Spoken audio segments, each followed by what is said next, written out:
What's up, CFO gang? It's your boy Jay Tuck. Real Cowboys fans, stand up and salute to everybody out there in the chat, man. This is kind of an improv live stream because I'm getting so many questions, whether it's on Twitter, Instagram. We're blowing up on Instagram. We are going crazy on Instagram, but also TikTok. We're going crazy on TikTok. So I get so many people asking me different questions. I'm like, yo, how about instead of me typing 1,000 times, we just go live. Y'all can ask all the questions that y'all want, and we'll sit here and address it. But before we start, gotta give a huge shout out to our sponsors in BetUS. And I seriously want to say this, y'all. Like, I know y'all might be getting tired of the BetUS stuff, man, but they are really pulling through for this channel. I can't speak for other channels, but for this channel, because like I posted in our community post, they don't want me doing film breakdowns, y'all. They don't want me doing film breakdowns. They don't want me educating y'all. So for every time I drop a film breakdown, they reach into my pockets and say, give me that, like Debo, like they snatching out of my wallet. So I don't get paid for any of that. So instead of me saying, you know what, I'm just not going to do film sessions anymore, right? I'm going to continue to educate y'all. BetUS really stepped up and said, yo, Tuck, we got you, bro. We got you. So for every dollar the NFL them take out of your pocket, we'll just put it back, man. So salute to BetUS. But salute to y'all, man. Everybody in the chat. I see my sis Sadiqa. My sis Sadiqa hit me up in the DMs. I'm like, don't worry, sis, I got you. Because she not feeling all this negativity going around amongst Cowboys fans, man. But I see my guy Sin City in the building, Big Dal in the building. I see my guy Lord Nova in the building, Dave in the building. What's going up with you, bro? Stevie Mack in the building. What's going on with everybody? So we are going to talk about everything. So keep the questions coming. I'm going to answer every question that y'all have. But we're also going to sit here and talk about this season, man. And so, yeah, good question right there. We're going to get to that one. We are definitely going to get to that one, David. So the first thing I want to talk about, man, and I think it's a good topic because not a lot of people really talked about it. And I know there's always this contrast. There's always this rift between old media and new media. Now, me personally, I never wanted it to be a divide. But I feel like when some people hear me talk about it specifically, they might think it's a divide. And it wasn't a divide. I really just felt like we all work together. We just all just need the same courtesy and the same respect, right? So, you know, I think a lot of people see the way I interact with people on Twitter, and they always want to think it's beef, right? Because in today's society, it's always about friction, right? We put somebody on this side, somebody on this side. We all choose teams. It has to be friction. But that was never the case. I don't have beef or animosity towards anybody, y'all. Like, you know what I'm saying? I have the utmost respect for a lot of people in the industry. Like, you know what I'm saying? Like, it just is what it is because I know what it takes, right? But what you have to understand, sometimes when we're all in the same court, we're just playing ball, it might be a hard foul. I might dunk on people. So where are you getting at with this, Tuck? Well, I want to give a huge shout out to Clarence Hill. Like, right, Clarence, you know what I'm saying? Clarence deserves it. One, Clarence is an OG, right? I met Clarence numerous times, even FaceTimed him when I was with Law out there in Dallas. So salute to Clarence Hill. He actually has an event today in Dallas with, I think, Everson Walls is going to pull up. So if y'all in Dallas, definitely go check that out, man, because it's a nice setup. But I want to give a huge shout out to Clarence Hill because what is happening, y'all, it's a tidal wave. You're seeing a tidal wave. And what do I mean by that, right? So me personally, right? Y'all know me, Jay Tuck, the content creator, media guy here in Kansas City.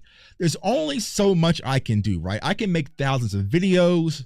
I can send thousands of tweets, right? I can post on Instagram, TikTok. I can do all that, but I can't get inside the building. Now I could move my family to Dallas and work for a radio, but I'm not doing all that, right?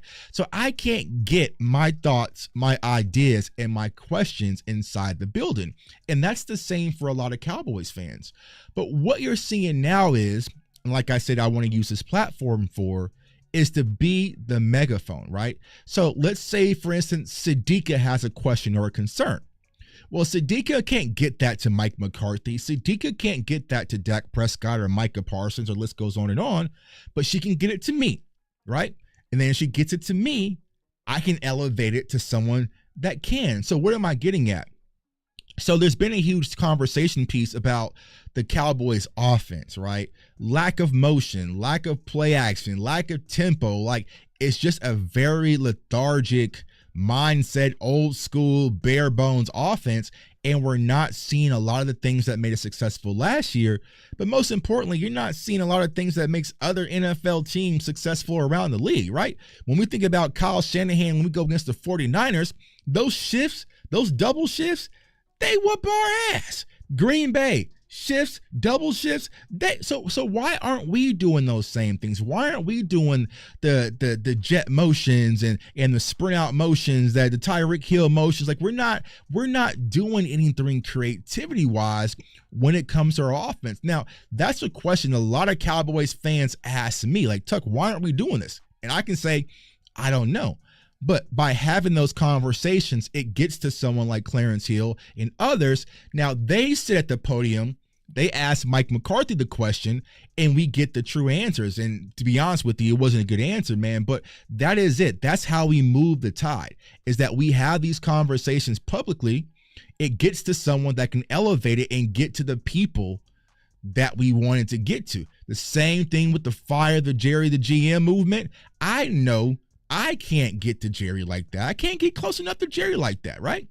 But if I talk about it and then all of a sudden I can get it to Emmanuel Acho and he can get it on his show, the faculty, and I can get it to Gerald McCoy and I can get it to, people on First Take, and I can get to all these people. And now all the major networks are talking about fire Jerry the GM. I've done my job. I've lifted it up. So that's what it's really about. So kudos to Clarence and so many others that's done the same thing. I don't want to list everybody out, because if I don't list someone's going to be like, well, Tuck, you didn't mention this person. It must be. No. I'm just giving a specific example because Clarence was able to ask Mike McCarthy about the lack of motion. We're like bottom of all the categories: play action, motion, tempo, time of possession, you name it. We are at the bottom, and that definitely needs to get fixed. Now, I want to talk about something, like I said, my sis Sadiqa really inspired this conversation piece. And y'all let me know. Comment in the chat below. How are you really feeling about this season, y'all? Y'all ain't gotta lie. Y'all know we keep it real in our community. Others might, but here we keep it real. On a scale of 1 to 10, let me know in the chat, what is your confidence level of the Cowboys winning a Super Bowl? The Super Bowl, one of these, not just making the playoffs, not maybe winning the division, not splitting with Philly, but what is your confidence on a scale of 1 to 10 when it comes to the Cowboys winning one of these? And I'll tell y'all, my guy said -10, bro. My dog said -10. Oh, I'm big tripping. Hold on, let me get y'all right. Hold on. Let me get y'all right. I knew something was up, man. Hold on, let me get y'all right. Let's see here. Bang. There we go. -10. I got 2. Unencouraged. My guy Lou says unencouraged. 4. Unanswerable. 1. -10. Let's see here. My brother says 2, 4, 0. 0, 2, 0, -1 million for my guy Bandit. 5. And I think that is the frustration when it comes to Cowboys fans. Like, it just, for us, we don't want a good team. You know what I'm saying? We don't want a good team. We don't want a decent team. We want a Super Bowl contender, y'all. And I think that's where, a lot of people get kind of misconstrued when it comes to some of us content creators. Like, if I was to take this hat off and let's say I am Jay Tuck, the Cleveland Browns analyst, and I write for the Cleveland newspaper, wherever the hell it's called, right? And you ask me, what is my confidence level in the Dallas Cowboys? I would probably say about a 3 or a 4. You know what I'm saying? That's so sometimes what happens is people want us to use our fandom, and our fandom can blind us. Of course, right? I'm a Cowboys fan. We can still win it all, you know what I'm saying? But if we are being realistic, it was a message I've been trying to preach all offseason. It just didn't feel like a championship contending environment. Not even with the personnel. Y'all, but just with the mentality, the distractions, the dark clouds over our entire coaching staff. You have our entire coaching staff on 1-year deals. You bring in a new defensive coordinator on a 1-year deal. He brings in his own staff on a 1-year deal. It doesn't feel championship contender-esque. And maybe because I'm spoiled, because here in Kansas City, I see what it takes. I see what it takes to get there. And I tell people this story all the time, y'all. The most frustrating and hurtful thing, even though it was a glorious week, it was one of the best weeks I had in my life, being out there in my favorite city in Las Vegas and covering the Super Bowl and being around every top celebrity and athlete. The worst part of that entire experience was walking out of that stadium, seeing that confetti drop on the Kansas City Chiefs, and realize we are nowhere close to this, y'all. We are like, it damn near was like a gut punch to say, we're not built for this, y'all. We're not even close. Like, and that hurt, man. Like dead ass serious. It damn near brought tears to my eyes because this is what I want. I don't want 12-5. I don't want a NFC championship appearance. I don't want to split with Philadelphia. I want one of these. I want another one of these. Now, I'm old enough. Y'all can see the grays in my beard. I'm old enough. I got 3 of them. I've seen 3 of them. So if the Lord takes me today, I've at least seen 3. But there's so many Cowboys fans, they haven't even seen one, but not only seen it, y'all, they haven't even been close. They haven't even been close to seeing it. And it's the most heartbreaking thing for the best fan base in the world. And I sit back and I see an ownership like, I don't care. I don't care. You know what I'm saying? It's what it is, right? It's just, and so now Cowboys fans are settling for mediocrity. We think about this. What do Cowboys fans typically talk about right now? Man, we just got to get to an NFC championship game. Man, you know what I'm saying? Like, we got to get to an NFC championship game. If Mike McCarthy wants to stay, he needs to get to an NFC championship game. The NFC championship game, that's 4th place, bro. That is 4th place. That does nothing. That does nothing to my psyche that we were 4th place. That's how low we have set the bar for the Dallas Cowboys. And it's sad. My guy Touchdown Labs said, y'all lucky. Yeah, you know what I'm saying? I've seen 3. So if the Lord takes me away today, I at least seen 3. You know what I'm saying? And that's a lot more than a lot of teams have seen. But for a lot of y'all never even experienced what it was like, y'all. Not even close. Like when I was a kid, and I used to wear those Big Star Troy Aikman jerseys, like the one I wore on the other video on Sunday, right? And I had my Dallas Cowboys starter jacket on, right? And I had my stocking cap and my gloves. Like everybody used to look at me like, yo, you a Cowboys fan? Y'all got a hell of a good team. You a Cowboys fan? Dog, like y'all got a hell of a, man, y'all got Deion Sanders? Bro, y'all about to, man, y'all went and got Charles Haley back? Oh, y'all gonna be a problem. Man, I love that Michael Irvin, dog. Emmitt Smith is one of the best. Man, y'all offensive line, man, your defensive line is beat. That's how it felt growing up as a young Cowboys fan when they care about winning. Now when I put that jacket on, everyone's like, man, you a Cowboys fan, bro? I feel sorry for you, bro. I don't know how you deal with it. The other day, I was out in the lawn walking my dog and had my Cowboy stuff on, like I said, here in Kansas City, and my neighbor is like, man, I feel bad for you. I feel bad for you because your owner is embarrassing. That's how it feels right now being a Cowboys fan, y'all. It's complete opposites.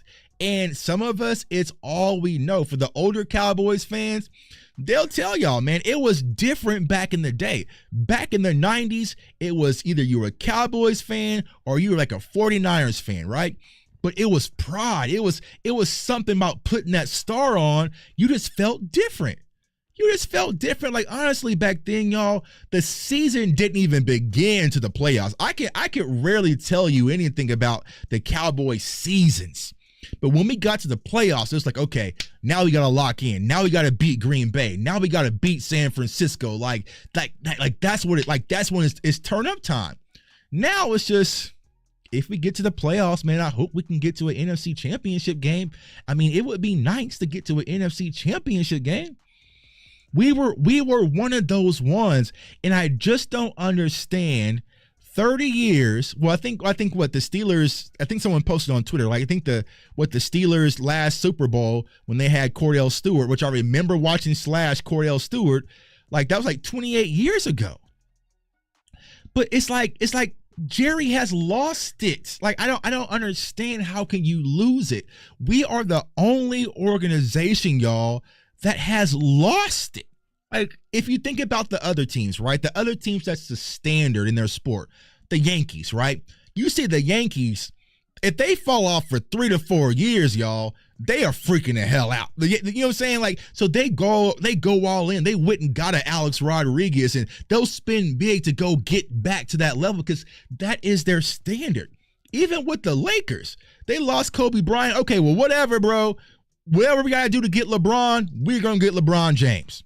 I don't give a damn. If we have to draft LeBron James' son, I do not give a damn. We are going to bring LeBron in. Okay, LeBron, you want Anthony Davis? Damn, bro, you being selfish. We have a lot of young core right here. We have a lot of young guys right here that you can... Well, nope, never mind. LeBron says he wants Anthony Davis. Y'all got to go. Pack y'all stuff up. Get to New Orleans because LeBron wants Anthony Davis, and we are trying to win a championship. You look at the Celtics. You look at a lot of those teams. But for us, we are just so complacent with just being, I mean, if we like our guys, we like our guys. Yeah, we like our guys. Like what? Like you'll never hear the Lakers come out and say we just like our guys. Alabama. You think that Alabama is not going to try to recruit the best recruits in the world next year because they like their class that they got this year? No, they keep loading the deck. Ohio State, Texas, look at Texas right now. Texas has 2 quarterbacks. Texas right now has 2 quarterbacks that can be starting for any team in college football. They don't give a damn. Load it up. If we got to run 2 different quarterbacks, like they don't say, well, we really like Arch Manning, but, Quinn Ewers, he's going to be a stud. So we really like our guys. And no, you come into Arch Manning, whatever it costs. They're constantly trying to better their roster because they want to deliver their promise of winning a championship. We don't get that, y'all. We don't get that. We do not get that. We paid CeeDee Lamb. Okay, you paid CeeDee Lamb, so it stops right there at the wide receivers. No. I don't care if Devontae Adams said, you know what, Dallas is where I want to be. That's where I want to go. I've always dreamed about being a Cowboy. That's the only team I want to be traded for. They're not going to do it. They're not going to do it, and it hurts, right? Because it hurts us. We have to carry that. Jerry Jones doesn't have to go on Twitter. Stephen Jones doesn't have to go on Facebook. Charlotte Jones doesn't have to go. Like they don't have to deal with this. But constantly, we are standing front line day in, day out, taking everything, blocking, taking all the punches, every punch, right? For them. And they could care less. They could care less, y'all, and it hurts. And I said this on Twitter. I've been very vocal about the front office. I've been very vocal about the front office. And a lot of people, a lot of content creators from Boss Cowboy to Rome, the list goes on. And I felt like for a while, Cowboys fans just wasn't seeing it. Like, bro, it's the players. It's not the front office. It's the players. It's the front office, which it is some of the players' fault. But I feel like right now what's happening, Cowboys fans are finally seeing, oh, it's y'all too. You know what I'm saying? It's the fact. Someone just posted it. Let me scroll back up.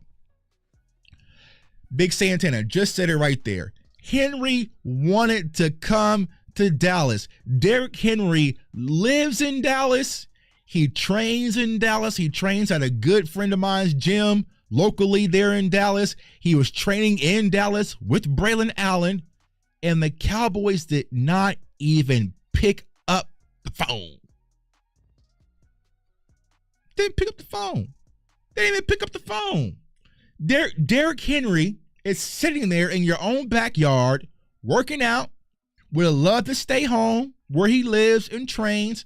They didn't even pick up the phone. Let that sink in, Cowboys Nation. Didn't even attempt to call him. Didn't even know what he was wanting. Maybe they could have talked him down from $9 million to maybe even $6 or 7. They didn't even pick up the damn phone to see, hey, could we sway you, right? So, and that's where my confusion really comes in, y'all.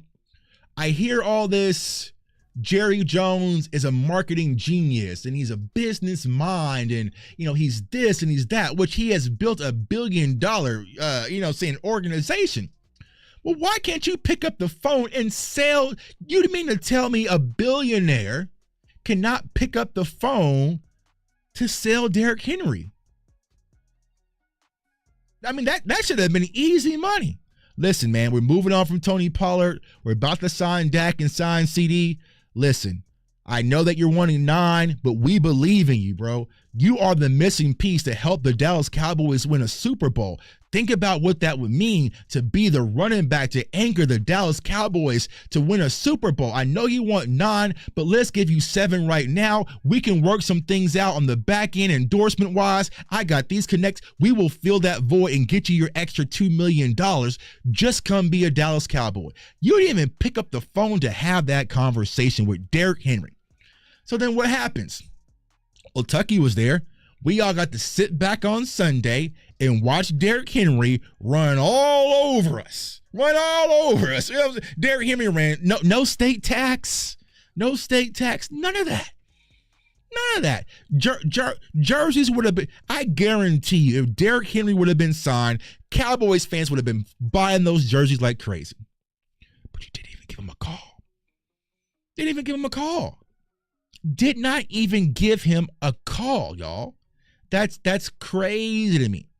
That's crazy to me, man. That's crazy to me, and it's damn near like negligence. Now, I see people saying that, they called Zeke. Okay, cool, they brought Zeke. Now, was I for bringing Zeke back? Yes. But y'all know, if you follow my content long enough, and if you especially follow me in the draft season, what was the position we talked about for hours and hours and hours and hours? We talked about for hours the running back position. The very first player I talked about and did the film session on was Braylon Allen.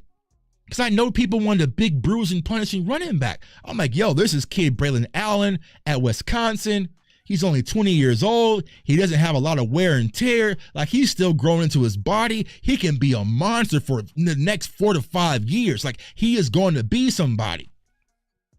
Passed on him. Trey Benson, passed on him. Jalen Wright, passed on him. Zach Charbonnet, passed on him. Ray Davis, passed on him. Like, the list goes on and on. So, okay. Then what did Jerry say? We didn't draft a running back because we brought back Ezekiel Elliott. Okay, well, cool. All right. Zeke and Rico, that's going to be our 1-2 punch. All right, well, it just is what it is. I like Zeke. It's just, hey, let's just make it work, right? So how can we help Zeke out, right? Somebody comment in the chat. How many carries did Zeke get last game? Let me know. Y'all can look it up. I already know the answer. Let me know. Israel Banaconda? Yeah. Isaiah Davis. Yeah. The Jets got 2 running backs when they already have Breece Hall. And the Jets have 4 young stud running backs. Yeah, Lou. Zeke had 3 carries last game. Yeah, 3. Zeke was the 4th. Zeke was the 4th back technically to touch the ball. It was Rico, Deuce, CD, and then Zeke. So you brought Zeke back to essentially be borderline running back 4, and this is the reason your running back 4 is the reason why you didn't pick up the phone and call Derrick Henry. Your running back 4 is why you passed on so much young talent in the draft. Your running back 4 is the reason why you haven't made any moves. That's unfair to Zeke. It's really unfair to Zeke.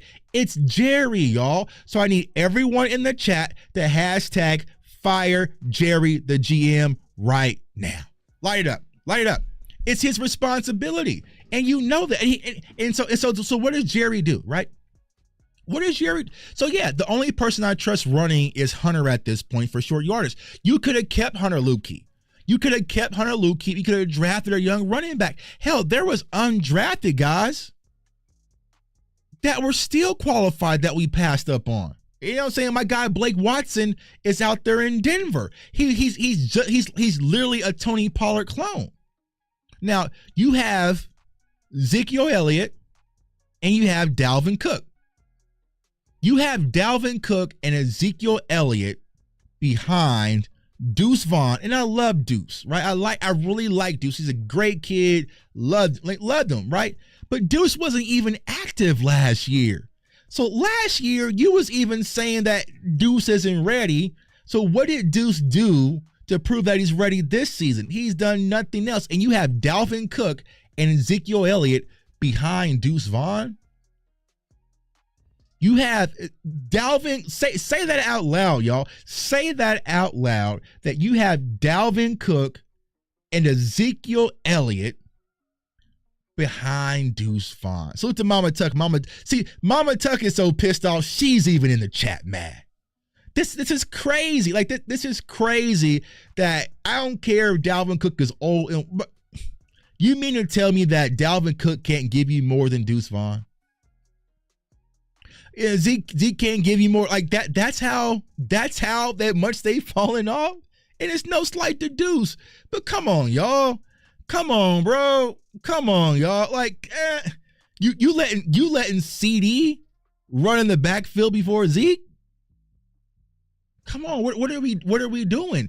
And so I think that's why a lot of Cowboys fans are just mad, and rightfully so, because nothing makes sense, right? Nothing makes sense. Frank Gore Jr. passed on him. There was so many running backs. I've showed y'all that list. I broke down. I don't think there was a running back prospect this draft year we did not talk about. Like, we went through all of them, sometimes even twice. You know what I'm saying?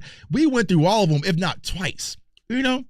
And they passed on all of them. Now, why did they pass, right? Well, Tuck, we didn't have a fourth round pick. We didn't have a fourth round pick, right? Because we traded for Trey Lance. Oh, okay. So we didn't have a fourth round pick because we traded for Trey Lance. So let's slow this down. Let's put this in subtitles, right? Jerry Jones did not pick up the phone for Derrick Henry, who was training and living in Dallas at the time, but he picked up the phone immediately, gave a fourth round pick for Trey Lance, and didn't talk to anybody. Like, say that slowly. Put it in subtitles. Jerry Jones did not even pick up the phone to call Derrick Henry, but he called to make that trade for Trey Lance that he just had to have. He just had to have Trey Lance, right? That he burnt a fourth round pick, didn't talk to Will McClay, didn't talk to Mike McCarthy, didn't talk to anybody. He said that he's the owner. He makes the decisions. He did that trade on his own.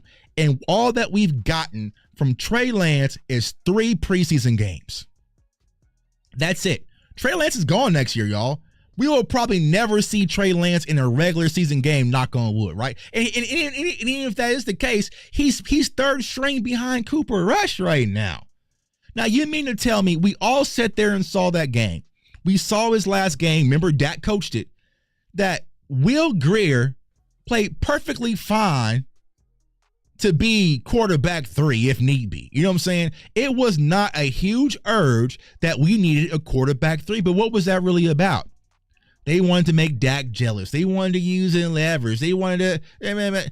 Trey Lance was nothing about making this team better. It was nothing about helping last year's team. It was to play a negotiation tactic with Dak Prescott. And you failed. And you failed. You failed. You thought that you were going to be able to prance Trey Lance out there, have him going crazy in preseason, and have everyone saying, hey, man, I mean, we look perfectly fine without Dak. We can probably go with Trey, blah, blah, blah, blah, blah, blah, blah. It backfired. And now you have him as your quarterback 3, taking up a roster spot in our fourth round pick. Crazy, y'all. That's the GM. That's the GM. I guarantee you, if Will McClay, $5 million a fourth round pick, if Will McClay had made that decision for Trey Lance and is making some of these decisions that Jerry has made, he would be gone. He would be gone. He would be gone, right? Because it's easy. It's easy to blame somebody else, but Jerry gets to make these mistakes and cripple this franchise and not be held accountable. It's a beautiful plan. It's a beautiful thing because he doesn't get the blame. If the season caves this year, right? Let's say we're only a 6-win team, 7-win team. Well, Mike McCarthy can go. It was his fault. People going to hop in the chat, say we should never gave Dak all that money. CD was overpaid. This is why we shouldn't pay Micah. You know, Coach Zim was a mistake. You know, everybody's going to take all those bullets, and Jerry's going to tiptoe out the back door. Hey, me. I'm saying I paid our guys. You know what I'm saying? It's just crazy. It's just crazy that they're able to get away with it for a $6 million clipboard holder. Call me, bro. I'm at every home game. I'll hold a clipboard. I'll hold 2 clipboards for a whole lot cheaper. You know what I'm saying? I'll make sure Dak's helmet is perfectly warmed up. I'll do all that stuff for half the price of Trey. So you sit back and tell Cowboys fans, we don't have the money for this. We don't have the money for that. Well, if you didn't spend $6 million on a third-string quarterback, maybe you would have additional money to use for Derrick Henry. Whoa. Tuck you cooking, man. Tuck you cooking. Maybe if you didn't waste $6 million in a fourth-round draft pick for Trey Lance, you could have used that money. You could have picked up the phone for Derrick Henry. But now we're so strapped for cash. We're so strapped for cash, right? But you're wasting money. You're wasting money. Now here's how much the Cowboys are wasting money with Trey Lance. Y'all want to hear this? This is how stupid it sounds, right? When we played the Ravens, and Mike McCarthy said this, I was like, this is a damn shame. He said that Cooper Rush was simulating Lamar Jackson in practice. You didn't even let Trey Lance play around and run around like Lamar Jackson. You told Cooper Rush to do it. So what is Trey Lance doing, dog? What is for $6 million? It's crazy. It's crazy, man. So I don't know, y'all. I understand why y'all feel the way that y'all feel, but at the end of the day, y'all, we are Cowboys fans, and we're going to support this team, but it's really hard, bro. I'm not going to lie. It takes a lot of energy this year to get behind this team because it's just like you see it, right? And I said this online. It was like, yeah, bro. He literally said that in the interview that Cooper Rush was simulating Trey Lance, or not Trey Lance, but Lamar Jackson. What the hell? Like, ooh. God, come on, dog. But like I said, it's hard, right? And I said this online. What it feels like when it comes to the Cowboys is like when I was young, I loved wrestling. Like I was a wrestling fanatic. I thought I was going to be a wrestler when I grew up, man. Shawn Michaels, like all of them. You know what I'm saying? Hawk and Animal, all that. And Mama Tuck, who's in the chat, she's always telling me wrestling's fake. It's not real. It's fake. It's not real. It's fake. And I'm just like, nah, it's real. Like wrestling's real, right? And then as soon as I kind of got older, I was like, this is kind of fake. You know that, you know what I'm saying? Like, and it was hard to look at it the same.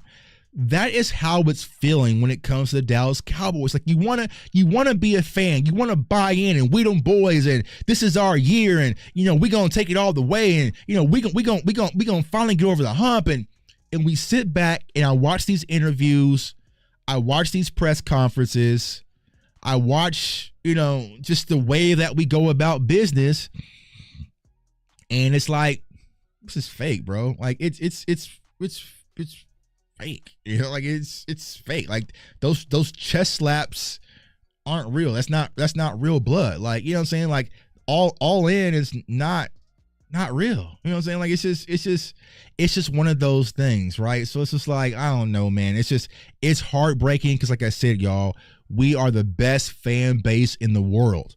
And I mean that. I mean that, right? We are the best fan base in the world. Now, we got some people, but for the most part, we are the best fan base in the world. And this is what we get. This is what we get. This is what we get. This is what we get. You know what I'm saying? And here's the sad part, y'all. I don't think it's ever going to change. I don't think it's ever going to change where it's like, yo, the Cowboys, they're loading the clip, y'all. They're loading the clip. And I was talking to Rome. Salute to my guy, Rome, CMT, man. Definitely check him out, man.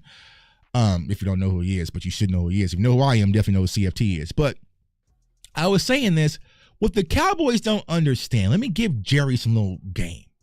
If you were to go all in, so let's say, for instance, right, the Dallas Cowboys today, they traded a second-round pick, and they went and got Davante Adams, all right? They went and got Davante Adams, all right? Boom. Major news, Dallas Cowboys are traded for Davante Adams, second-round pick. Well, what does that do? One, media goes crazy, so the Dallas Cowboys are all in the headlines. Crazy. Jerry, you like that. You like media headlines. You get all that, right? Cowboys fans, oh, they bought the hell in. They're bought in. We're all going to the games on Sundays. Now we're lined up around the door. We're buying Davante Adams jerseys. We beating on our chests. Like we're going crazy. And then what happens is it really takes the blame and the spotlight off of you, where you can sit back and say, hey, it's not us. It ain't me. I went and got that CeeDee Lamb. I gave him Jake Ferguson. We traded a second-round pick for Davante Adams. We also went and traded and got a running back. Like we went and did all that. But instead, they don't. So yes, you have to get in the spotlight too. Like, think about this, right? Even though we don't like them, with the struggles that's going on in Philadelphia right now, you can't blame Howie for that. Howie's like, hey, bro, that ain't got nothing to do with me. I went and got y'all Saquon. I went and got y'all Brian Huff. I moved up and got you not one top corner in the draft, but I got you another top corner in the draft. Y'all said y'all wanted linebackers. I went and got you one whose father played here in Jeremiah Trotter. I done moved up in the draft and got y'all Jalen Carter and Jordan Davis. I done signed, Jalen Hurts. I done went and got you A.J. Brown in a trade. I done went and got you D. Smitty and sign him. Don't put this on me. You know what I'm saying? Don't put it on me. Now the focus is on Kellen. Now the focus is on Nick Sirianni. Now the focus is on Jalen Hurts, but you cannot put the blame on Howie, because Howie as a GM has done his job. Jerry Jones has it, and that's a distinguished difference between the Dallas Cowboys and teams that are competing for a championship. Right now, Davante Adams, you know what I'm saying? It was short-lived, but now guess who is in the driving seat right now to go get Davante Adams? The team that had the courage to pick up and call Derrick Henry. They're talking about Davante Adams going to the Ravens, right? Because right now, the Ravens see blood in the water when it comes to the Chiefs. And imagine what we can do. We have Davante Adams and also Derrick Henry. We could really go crazy because we could try to win the champ. That's just not us, man. So salute to everybody in chat, man. We got over 700 people watching, man. We are going crazy. Got a lot of questions. Keep them coming. We're going to get to them. Got your super chat. My guy, Lord Nova, appreciate you for the super chat. Says Jerry made us a laughing stock. Yeah, he did, bro. And we fight and defend it, but it's getting hard, bro. It's getting hard. Like, I even had people who are Eagles fans like, yo, Tuck, I just feel bad for Cowboys fans. You know what I'm saying? Like, that's where it's come down to, when Eagles fans are showing me sympathy because they see, like, bro, your owner's not doing anything. Not doing a damn thing and doesn't care. He said the running back problems is just something that the media and the fans have made up. You know, Jerry Jones said that the running back problem is something that we just making up. Everything's perfectly fine, even though we're last in every statistical category, even though, you know, we teams are just rushing 4 and dropping 7 and bracketing CeeDee Lamb. Like, we're going to say, but we're just making that up. Now, we go into the film. I think my guy Lou even did a video. I think it was for the run defense or the run game. I know someone did a video on the run offense. It is a problem. It's a major problem because no one respects it. Like I said, let's say, for instance, we played a team like the Dallas Cowboys who we knew can't stop the run. I don't even think we could run the ball down their throat if we wanted to. You know what I'm saying? I don't think we can run the ball down their throat if we wanted to. Let's see here. I'm from Cleveland, and at least they are trying to win besides the quarterback position, but the Cowboys do nothing. Yeah, I guarantee the Cleveland Browns are going to try to do something to maybe move on to Deshaun Watson. The problem is they're just strapped with that contract. Let's see what else. Jerry is afraid if he's good, and Jerry's afraid if he is good and wins a Super Bowl, his team will be bad for a few years. Who cares?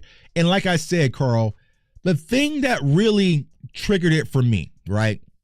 When Stephen Jones spoke about the Rams after winning a Super Bowl and said that's not the optimal way to go about things, right? Like, that's crazy. They literally just want us to think about this. The Rams went all in, won a Super Bowl with Matt Stafford. Think about how loaded that roster was. Won a Super Bowl, had to tear the team down, and now they're already a playoff team. They're hurt right now, but they're already back as a playoff team just that quick. Their rebuild was like 1 year. I guarantee you, every Cowboys fan. Well, y'all let me know. I guarantee you, every Cowboys fan would sacrifice going all in, winning a Super Bowl, and then having one down year, and then we rebuild.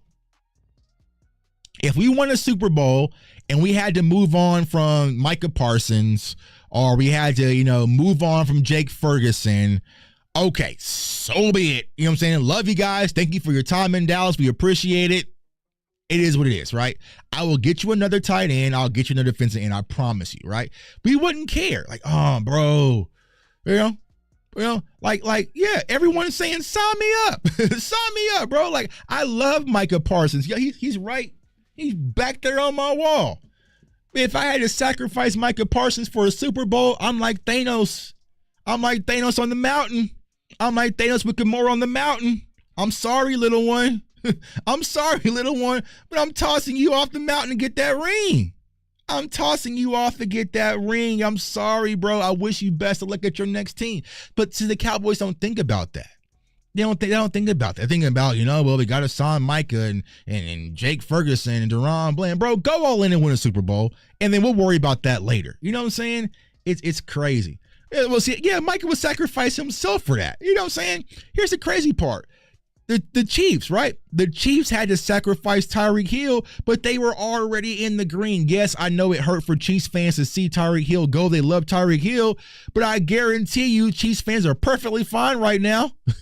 You know what I'm saying? They're perfectly fine right now. They're you know what I'm saying? They're good, So I don't know. But like I said, when Jerry said that, and then it's like, salute to Jane. Y'all know I love Jane Slater. She does a phenomenal job as a reporter.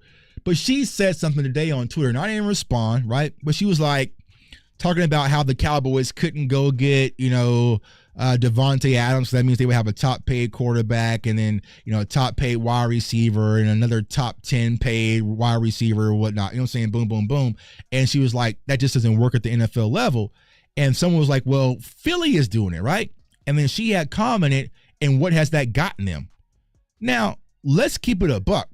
Even though we hate them, they won a Super Bowl in 2017. They went back to the Super Bowl and they lost it. And honestly, they really should have won that game. So I guarantee you Cowboys fans would be feeling better to be in that position. You know what I'm saying? Like, they've been to an NFC championship game. Like, even though we laugh and joke at Philly for not winning another Super Bowl, they've been around it. They're around it. You know what I'm saying? They're around it. We wouldn't care about that, y'all. So I don't know why the Cowboys have this conservative approach and they feel like the way that they are doing things is the way to go about it. And here's what I always say, just try something different, right? Let's say, for instance, we go all in for 2 years, right? We go out, we trade up in the draft, we go get all these high price free agents, you know what I'm saying? We do all this for 2 years and it doesn't work. I think every Cowboys fan would be okay, we'll blow it up. We tried it, it failed. Now let's go back to your way. All right? We went all in for 2 years. We went and got the top running backs, and we went and got the top linebacker, and we went and got, a top defensive tackle, and we traded up 2 picks in the draft and moved up in the top 10 and got the top defensive tackle in the draft, and we still are losing, and we're still not getting close. Okay, cool, bro. We tried it. Let's go back to your way. But it's been 28 years of your way, and you have failed. You have failed. Angry Cowboy fan in the building, what's going on with you, bro? And we have failed. So why not try a different approach? We like to do things the Patriots way. We don't have Tom Brady. We don't have Tom Brady. The Patriots way has not worked without Tom Brady. You know what I'm saying? Like, we don't have Tom Brady. So it's much, and guarantee, right? Also, what was also happening when the Patriots was doing it their way, their coach was the GM. Bill Belichick was getting his guys. Bill Belichick was saying, no, I don't like you. We're going to move on. Bill Belichick was the GM. Wasn't Robert Kraft. It was Bill Belichick. So you want to do things kind of the Patriots way, but not all the way. You're shortcutting yourself and you're shortcutting the fans, man. So it just is what it is. Will Jerry and Steven get fired? No. So why are they so cautious? I don't know. I really don't know. I don't know what they're afraid of. You know what I'm saying? What they're afraid of. I don't know. Say Derrick Henry came from Arkansas and Jerry would have reached out. Yeah, probably. You know, it's probably. But it's like they just want to be right. They just want to be right. And their ego is in the way. I read a phenomenal book. You should always check it out, called Ego's Enemy. Right now, that's the biggest enemy in Dallas is the Cowboys front office ego. They do things their way, right? Let's say, for instance, Bill Belichick says, you know what?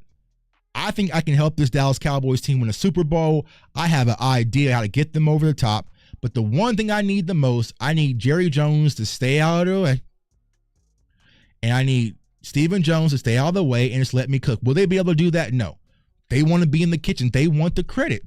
They just want the credit. If y'all watch the game, it was was it Texas A&M and Arkansas, whoever played at the Big 12 and AT&T last weekend, right? Jerry Jones' team, Arkansas, lost. And I think it was Texas A&M. They're holding a trophy. Jerry Jones is one to be in the photo. Like your school, your alma mater lost, but you still want to celebrate with the opponent team just to get in the picture and get in the trophy. He just has to be in the picture, y'all. And as long as he's in the picture, it's a problem. It's a massive problem. It's a massive problem, major problem. Let's see here. John Sullivan, how about they just take the credit and get him anyway? I don't know. They won't do it. You know what I'm saying? They won't do it. And like I said, y'all know I'm a Mavericks fan, right? And any Mavericks fan will tell you, Mark Cuban was kind of the same way. Till Mark Cuban finally figured out, you know what? I'm just gonna go be rich real quick, and I'm gonna let the basketball people handle the basketball stuff, and I'm out. You know what I'm saying? And I was out. And as soon as Mark Cuban just got away from trying to be the main attraction, things changed for the Mavericks. But you have to also understand things were different when Mark Cuban was doing it. Mark Cuban was trying to build the Dallas Mavericks. So back in the day, the Dallas Mavericks, it was like, you know what I'm saying? Like I remember playing with the Dallas Mavericks on like NBA 95, NBA Live 95. I'm like, why are you picking the Mavericks? Well, you know, I used to do with Sean Bradley and stuff, you know what I'm saying? But it's like, why are you playing with the Mavericks? So Mark Cuban was doing all the circus stuff because he was trying to get people to talk about the Cowboys, you know, or to talk about the Mavericks, right? Jerry Jones doesn't have to do that. The Cowboys, you do not have to sell the Cowboys, bro. It's already been sold. It's been sold 3 times. Salute to my brother DMV. You don't have to sell the Cowboys no more, bro. It sells on its own. Do y'all honestly, as Cowboys fans, feel like y'all sit back and say, man, I wasn't going to go to the game on Sunday, but I heard Jerry Jones on 105 Through the Fan on his interview, and now I want to go. Do you feel like you ever sat back and watched the games and say, like, you know what? I wasn't going to buy tickets this year, but then I really heard Stephen Jones' press conference, and now I'm sold. No. No, bro. It's already been built. It's already been built. You know what I'm saying? Yeah. Jimmy Jackson, Mashburn. Yeah. You know what I'm saying? Jason Kidd. Yeah. I see Mavericks been slowly getting better ever since Mark Cuban to say, you know what? All right, y'all got it. I'm gonna do some Shark Tank stuff. I'm gonna do some other stuff. Hey, y'all got this. You know what I'm saying? Y'all got this. Y'all go handle it. You know, and I'm gonna be rich. I'm gonna be over here. I'm gonna be at the games. You know, I'm gonna be there. I'm gonna be sitting in my seats. But y'all do all this. I'm gonna go do some other stuff, and it paid off. And it's, I mean, look at that. They won a championship with Dirk. Went and got Luka.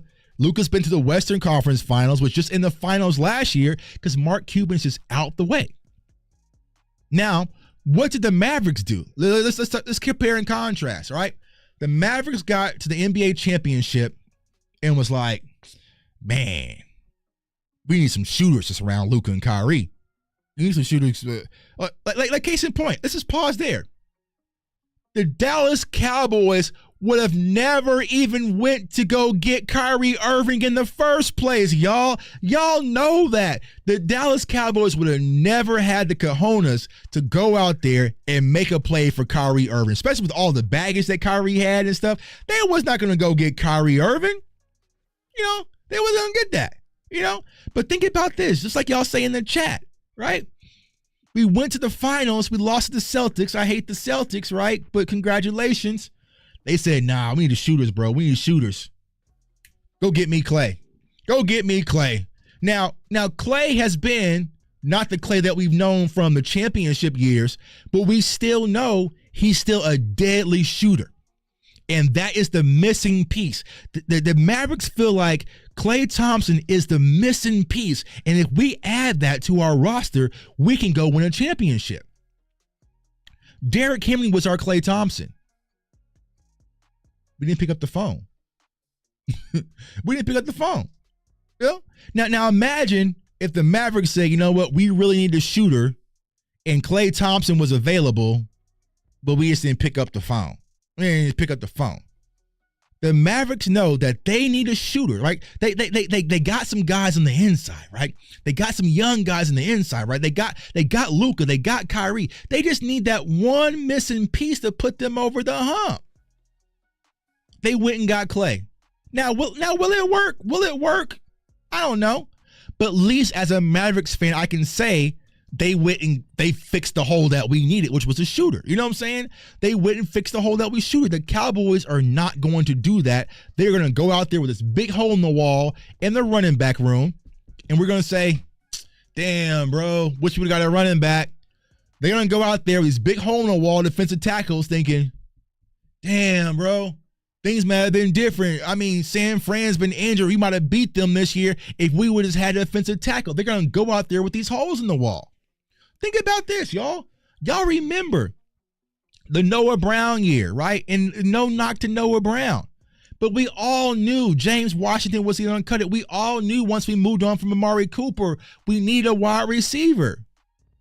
We need a wide receiver. It was clear as day. They didn't, and we paid the price for it. We paid. Think about how different that season could have been if we was the number 1 seed because the ball wasn't popping out of Noah Brown's hands versus the Jaguars. You know what I'm saying? We didn't lose the game to Green Bay. Like think about those 2 losses would have been different if we would have got a wide receiver. And they went and did it, but it was T.Y. Hilton. You see what I'm saying? It wasn't, but we knew that. Just like last year, the conversation piece was we need linebackers. We need a linebacker, y'all. Need a linebacker. Me, Boss Cowboy, every content creator that y'all can name is that we need a linebacker last year. We were just saying, hey, listen, man, I know Shaq Leonard is old, but, man, we need a linebacker. We need somebody because we don't have the linebackers.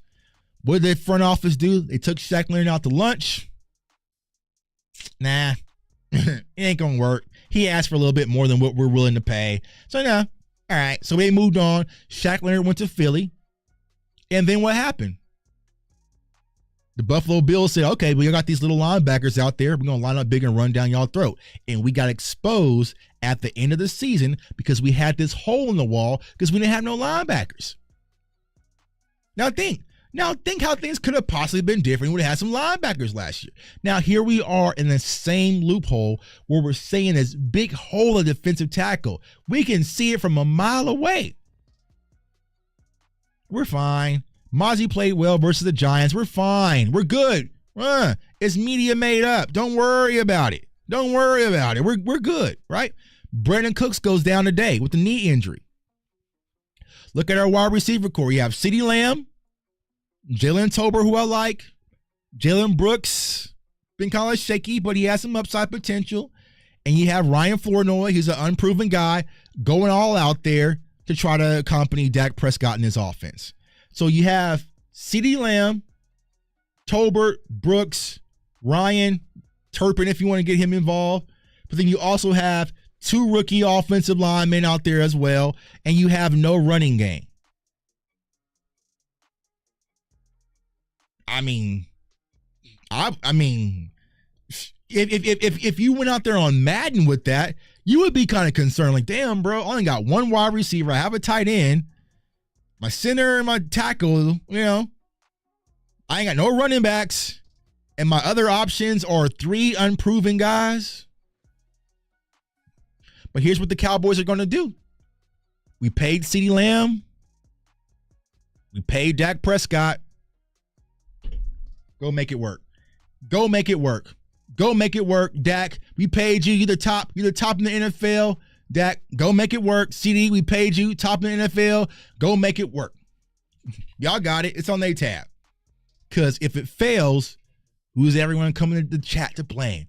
Dak can't get it done. Dak's throwing interceptions. Dak do this. CeeDee Lamb is doing this. All right. They're not going to talk about Dak is getting pressured nonstop. It's not talking about that defenses are pretty much double teaming CeeDee Lamb, daring you to beat them with Jalen Brooks. We're not going to talk about that. The blame will go from Mike McCarthy to Dak Prescott to CeeDee Lamb and deal with it. Not Jerry. You know? Yeah, Dak save a spam lamb. And here's the thing. Even if you want to spam lamb, you're going against Mike Tomlin, bro. He knows what's coming. He's not dumb. If you were playing the Cowboys or playing against me and I had the Cowboys in Madden, you would say, I know Tucker's going to try to throw to CeeDee Lamb. I'm going to take that away. I'm going to put my user over there and make him beat me with Jalen Brooks. Right. Or Deuce Vaughn. Crazy, y'all. It's crazy. So Cowboys fans, you have a right to be upset. You have a right to be upset because we are in crisis mode right now. Why are we in crisis mode? I'm not saying give up on the season, but if you look at our schedule, it gets dark. I mean, call it a buck, keep it a buck, bro. It gets, CeeDee Lamb will be triple team. This is a Mike Tomlin defense coming off a loss. You know what I'm saying? Yeah, they know that, right? They know that, and especially now with Brandon Cooks out. So if Mike McCarthy cannot even scheme Brandon Cooks open, how the hell is he going to scheme Jalen Brooks? How are you going to scheme Jalen Brooks open? You can't even scheme Brandon Cooks open. All right, cool. We shall see. But the only thing that's keeping us afloat this year, the only thing that's keeping us optimistic is that Dak Prescott is out there and he's going to fight to the end. And that's all I got for y'all. I wish I had some magical formula. I wish I had some scheme. I wish I had something. Let's say, this player is an unknown. He's going to spark it. I wish I had that. The only thing I can give y'all, Cowboys Nation, is Dak Prescott going to fight to the end. You know what I'm saying? I know as long as Dak's healthy, we're not going to be a 3-win team or a 2-win team. But I don't feel like we're about to be no 13-win team or 14-win team. We're going to be 9, 10, 11, and hopefully we can get in the playoffs and get hot. Like that's just where we're at. That's just where I'm at personally. It's it's just, luck. Eli Manning has done it. Eli Manning has backed into the playoffs and it's got hot at the right time. Their defense got hot at the right time. Maybe that can happen for us. But if you're looking for someone who's going to go out there week to week and be one of the lead dogs and really go out there and feel like, okay, we are a contender, I just don't see that being this year's Dallas Cowboys roster, not only just from a personnel perspective, but there's so many dark clouds around our team right now, and it's just loud. Like the Cowboys never have a good season when we have a loud offseason. Like y'all remember last year, y'all remember how last year was just so peaceful? Y'all remember how last year was just so peaceful all season, right? We were just sitting here having a conversation on the live stream. Y'all would comment in chat like, oh, Tuck, Trayvon Diggs has got signed. Oh, word, really? Damn, that's nice. Let's talk about it. You know what I'm saying? Oh, damn, Tuck, we just got Stephon Gilmore. Okay, well, I remember I was in the gym just working out, having a good old time. News broke, we signed Stephon Gilmore. Brandon Cooks. Oh, okay. Right? Just silence. No circus. No pollution, no nothing, just making moves, no drama. This year it's been drama. And I meant to ask this on Twitter, but I'll ask y'all this right now. Comment in the chat below. Give me 5 good things. 5. I want to see if someone can. I even try. I even tried my damn self can do it.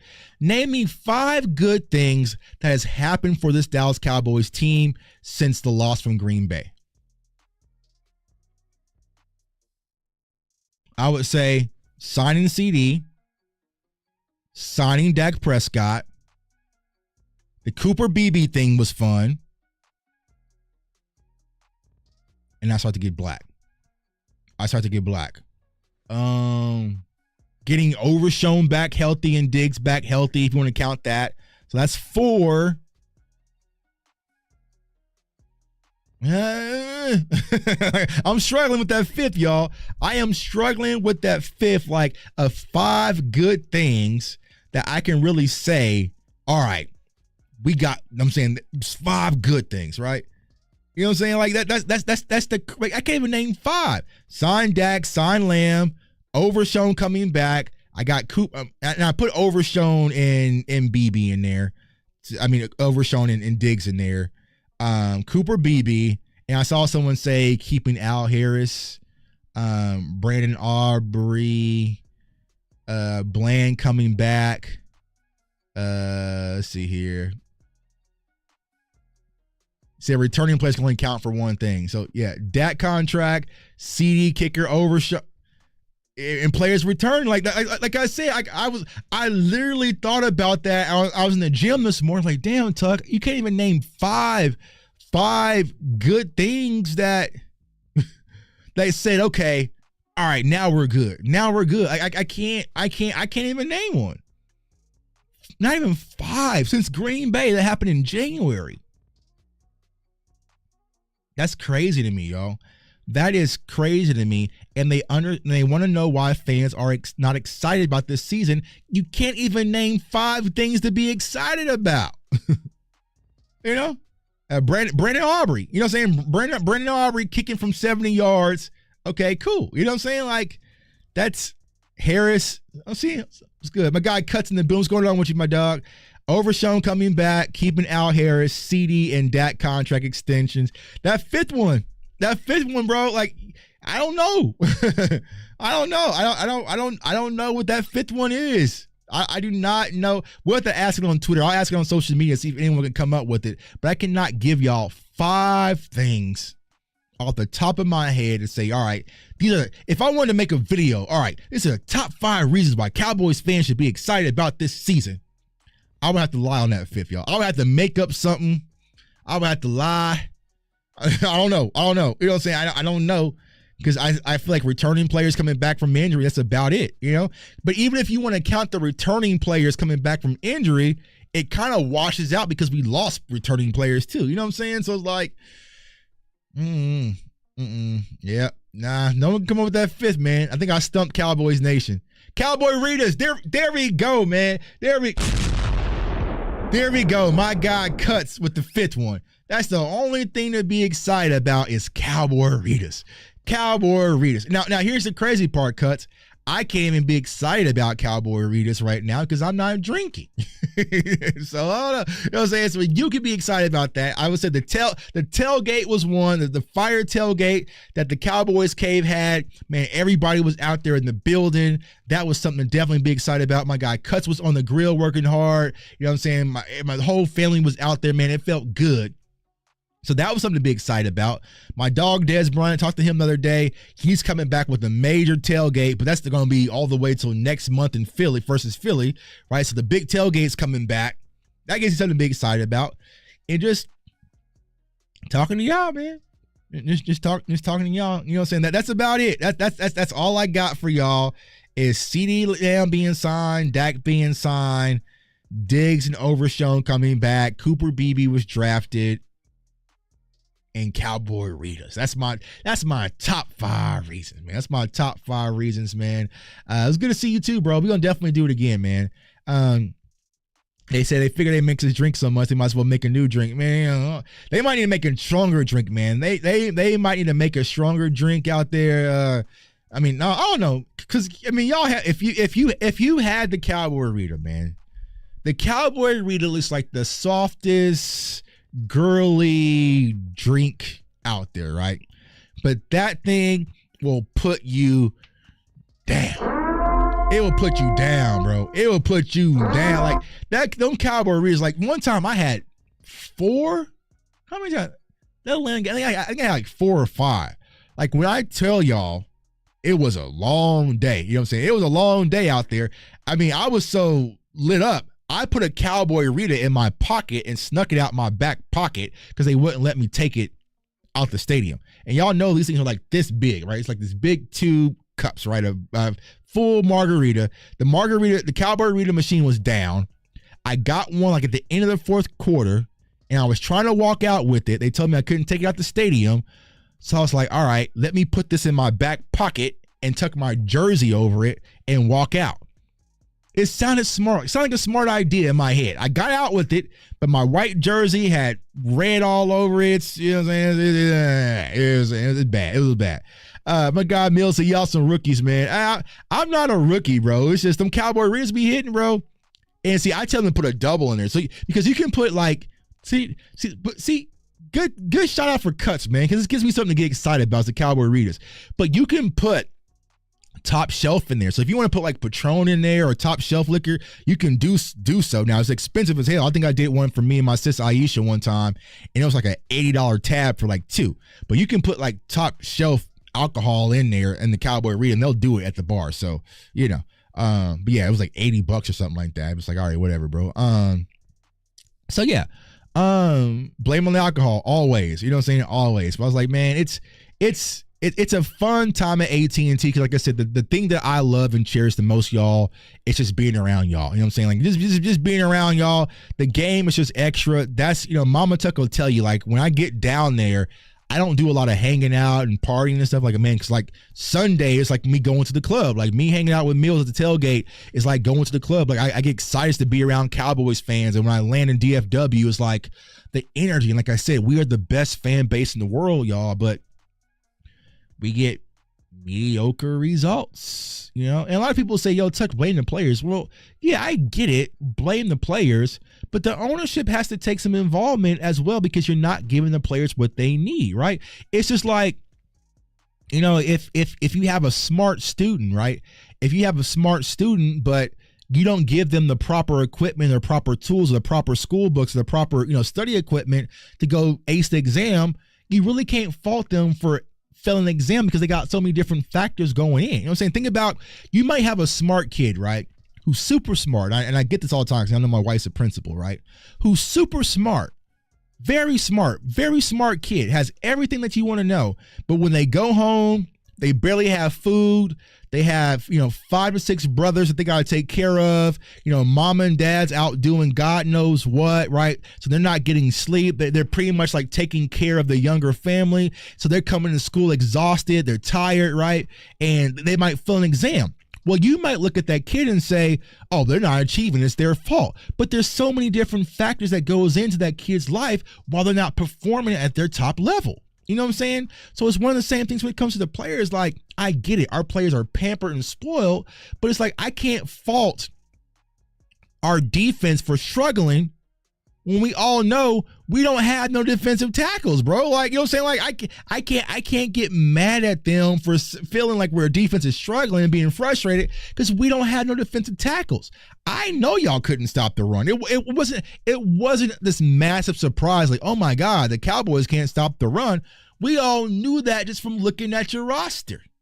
You know what I'm saying? We just knew that. The only thing that helped us is that we didn't have to go against Nick Chubb week 1. So it got delayed a week. That's it. That's it. You know what I'm saying? And I still don't think we can stop the run. I know they're beating on their chest. They stopped New York. You know what I'm saying? But you'll have to prove it versus the Steelers on Sunday. I can guarantee that Mike Tomlin's going to come out there and run the ball 1,000 times. David, the tailgate sounds more lit than the games. They are. They actually are. Especially the Dez tailgate, y'all. I mean, my guy Mills will tell you, man, those tailgates, the one we had versus Philly was like a movie, man. And salute to Dez, man. Like, you know, you've got to understand, like, when Dez started the tailgate, it was like small. It was like on the corner somewhere at AT&T Stadium. Like a few people kind of just came by. It was like very small. I'd say like 10 to 12 people, right? When High Point and Dez started the tailgate. and to see it transitioning from the little spot across the street from the stadium, which I like too. That was a vibe too. I love those as well.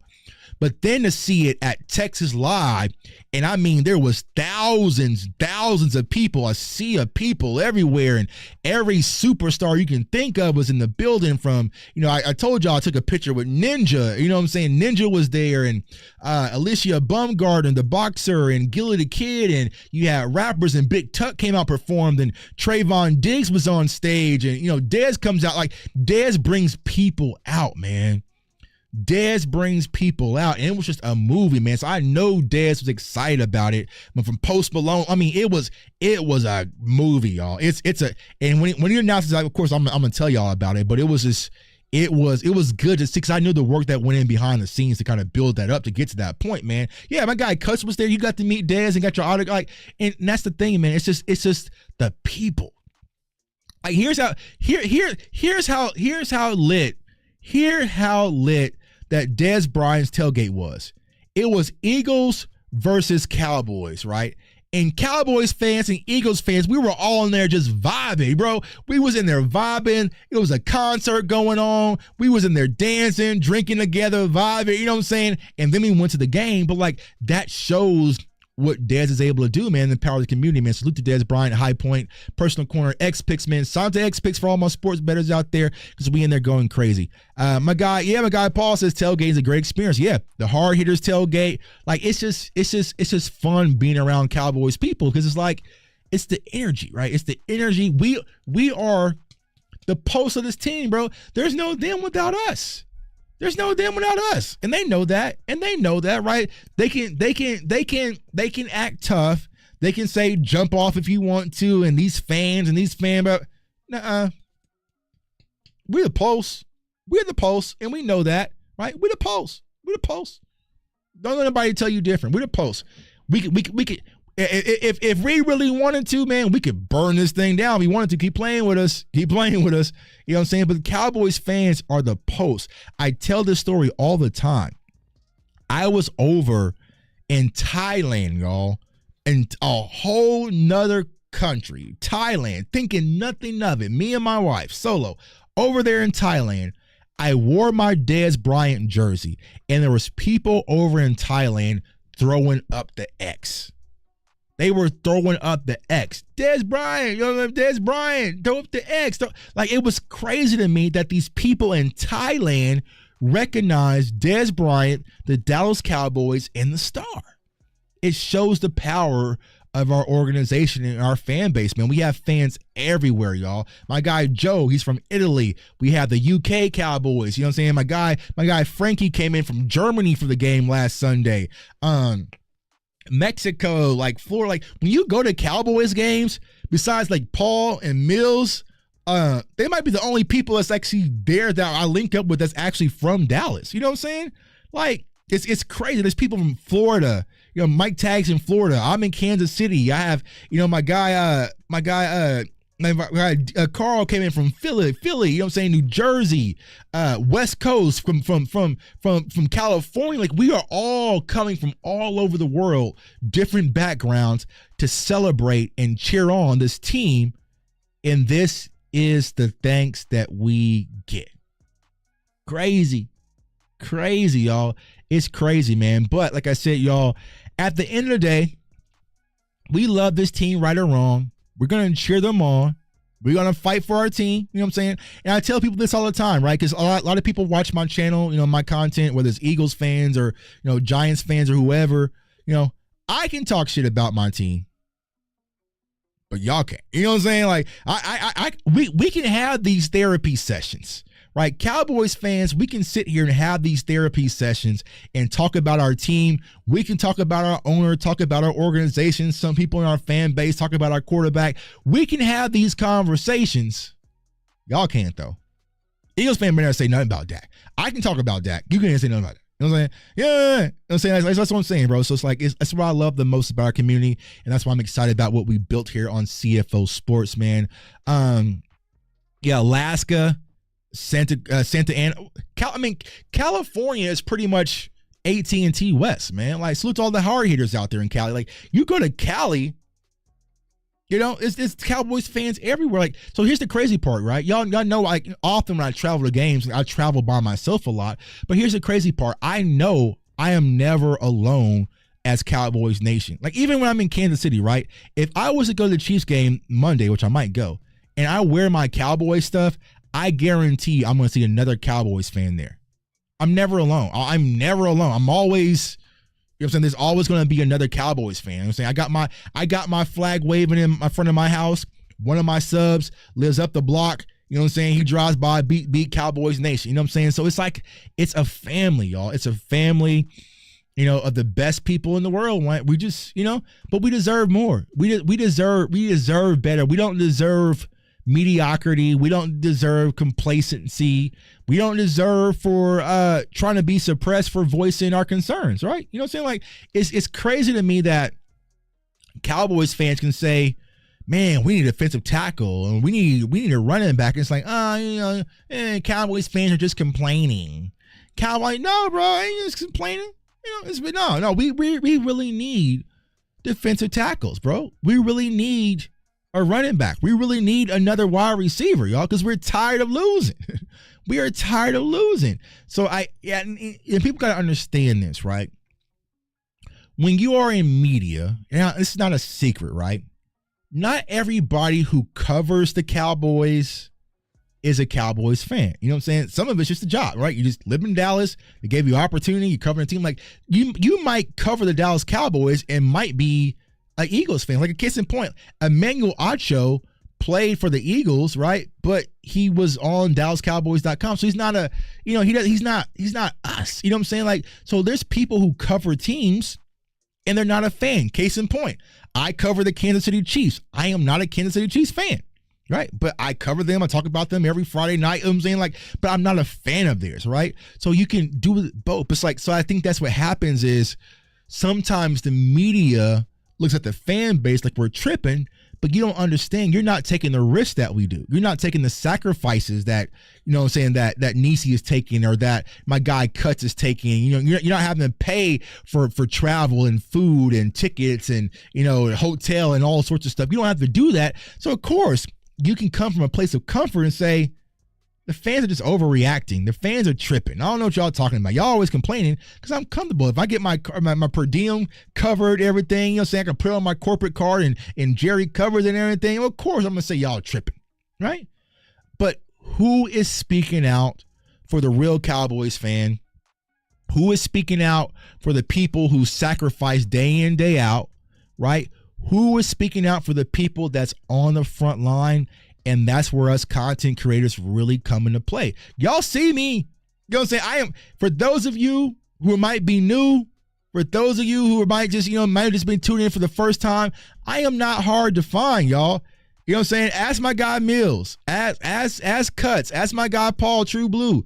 Y'all see me out front. I am out front of every game. I don't have, you know what I'm saying, a private tent where I'm just, no, I am outside with the people because at the end of the day, and I tell y'all this, and it will never change, I am a Dallas Cowboys hard hitter first, y'all. That's it. I am a Dallas Cowboys hard, so to all my hard hitters out there, right? I'm a diehard Dallas Cowboys hard hitter fan, so to my Kansas chapter, everything. I am that first. I just happen to be able to cover the team and do some other things as well. But you can never suppress my fandom. My fandom is my superpower. If I wasn't a hard hitter first, I wouldn't be able to cover the draft like I do, y'all. I don't cover the draft like I do because I'm just a draft guy. I'm not. I cover the draft like I do because I walked out that stadium in Green Bay pissed off thinking, I got to fix this. I got to find somebody who can fix it. So I hit the ground running. So, like Mama Tuck will tell you, we lost to Green Bay. Was that Saturday? Lost Saturday. The very next day, I was looking at draft film. I was like, because I'm so fuming and I'm so pissed off because of my fandom. It creates what y'all see today. You know what I'm saying? That's why I'm able to scout 40 different running backs and look at undrafted guys. Like, I am searching high and low for answers. I'm searching high and low because my fandom does that. Now, when they ask me to do the same thing for the Chiefs, I give y'all about 5 prospects, 8 prospects is here or there. You know what I'm saying? But I'm not locked in. I know every interview. Salute to my guy JC in the building. What's going on with you, dog? Like when it comes to the Cowboys, I know who we talked to. I know every 30 visit. I know who we spoke to at the combine, who was a formal, who was a non-formal. I know every detail when it comes to the Cowboys because my fandom gives me my superpower, which it can't be recreated. You know what I'm saying? We are outside. We're outside with the people, and we are front line with the people. My guy Mills will tell you. He's telling you right now, bro. I'm in Dallas. You know what I'm saying? I'm in Dallas. I'm pull up. You know what I'm saying? My guy Stephen pulled up on him. We went to Playmakers. So everybody who watches the channel or follows me on Twitter, I say, listen, we're going to Playmakers. I'm going to be out there. I was there from 4 to 11. You know, Michael Irvin showed up fast and me late. You know what I'm saying? He showed up fast and me late. But I told everybody, this is where I want to be. Pull up. People kind of came around. There were some people who, you know, I didn't even know, but they recognized me in Dallas and they want to ask questions. So I sit down and talk football with them. I am one with the people, y'all. And I will always be. I will always be one with y'all because it's you that put me in the seat. You know what I'm saying? Y'all put me in the seat. Y'all, there's 1,000 content creators, right? There's a Cowboys content creator every day. You know what I'm saying? But you guys have given me the platform. So I tell people, I will always use my platform to be the microphone for the voiceless. And that's y'all. You know what I'm saying? If my guy JC says we need some defensive tackles, he might have a great idea, right? But nobody's listening. Nobody's listening, right? I can use that. You know what, JC, that's a hell of a good idea. Let me take that and put it on Twitter. Now it's done 7 million views, 8 million views, and everyone. So now I'm the microphone. You know what I'm saying? Like case in point, y'all. Y'all seen the post. I was talking about I was at the draft in Chicago, right? At the draft in Chicago. It was cold. You know what I'm saying? Me and Mama Tuck was out there. We drafted Zeke day one. I wasn't happy because I thought we were getting Jalen Ramsey, right?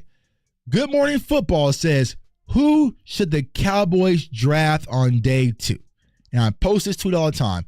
Dak Prescott, proven leader, solid guy. I would love to have him in Dallas. I think he's going to be a good quarterback at the NFL level. That tweet back then in 2016 did 5 views. 5 people. I think it had a retweet. 2 retweets, 5 views, 2 retweets, right? So I'm not doing anything different than what I've always done. Like it's like people before my Facebook got hacked, people tell you on Facebook, I was always talking about the Cowboys. I just never had any structure for it, right? So now it's different because now when I talk about the Cowboys, people listen. And so now I'm just trying to be a megaphone for y'all ideas, for me to become the voice of the voiceless. I used to be the same situation that y'all were in 2020 before I started this channel. I would have so many different ideas, right? So many ideas. And I would never get hurt. I would call on the radio stations. They would never pick up. You know what I'm saying? I would call on the shows. They would never pick up. I would respond to certain individuals on Twitter. They would never answer. I made a vow that I would never be that at all. And it's a lot of work. It's a lot of work. And if y'all notice, I try to almost every question y'all ask on Twitter. Now it's on Instagram ringing up the charts. Now it's on TikTok. I'm always in the comments because I don't want to do to y'all what people did to me. You know what I'm saying? Now, sometimes I might skip over because I'm just like super busy. But if I see a question, I'm going to try to answer to the best I can, right? People will DM me a question like, yo, Tuck, what's your thoughts about this? Or what's your thoughts about the mock draft? Because I'm one of y'all, man. I am seriously just one of y'all. I just have a platform that I built off my passion for being a Dallas Cowboys fan, man. So I appreciate each and every one of you guys, man. Thank y'all for tuning in. It's going to be okay, y'all. Sit back, breathe, exhale, you know. I might need to bring my girl Stacy back on, who's the breath instructor for the NFL, and kind of, you know what I'm saying? Just breathe, exhale, relax. Take it one game at a time. I'm going to drop the scouting report. I have it all up here on my board for the Steelers. It's going to be a tough game, especially with the injuries, right? So I'm going to do that, do some film study. I might do another live tomorrow. I don't know. I have to check my calendar. I'm going to do another live before we go live for the game, right? So do another live, man. I appreciate all the support. Like I said, we are in this together, man, and we're going to keep rocking. Appreciate you guys, man. Appreciate y'all. Like I said, I'm inspired by the people I inspire. You know what I'm saying? Y'all keep me going, man. Y'all keep me going. There's days I don't feel like it. My guy, Angry Cowboys fan, says, Tuck spoke to me on the phone to help me build my channel. Absolutely, man. Absolutely. And people will tell you, for any content creator coming up, if I have the time, I will make time for you if I have the time. You know what I'm saying? Because what I'm doing, I'm building an army. Like I can't do this forever. You know what I'm saying? I can't do this forever. So I need to be like one day, okay, now Tuck is killing it. But now I got JC killing it. I got Angry Cowboys fan killing it. I got my guy, you know what I'm saying? I got my guy Luz killing it. I got my guy T. Like we got a whole army of content creators out there that is speaking the truth that actually gives a damn about this team. You know what I'm saying? Like, that's all it is. It's all about passing it forward, laying the foundation, laying the blueprint. And that's all I try to do, y'all. That's all I try to do is just listen. Y'all can do this if you really want to. That's a lot of sacrifice. It's not easy.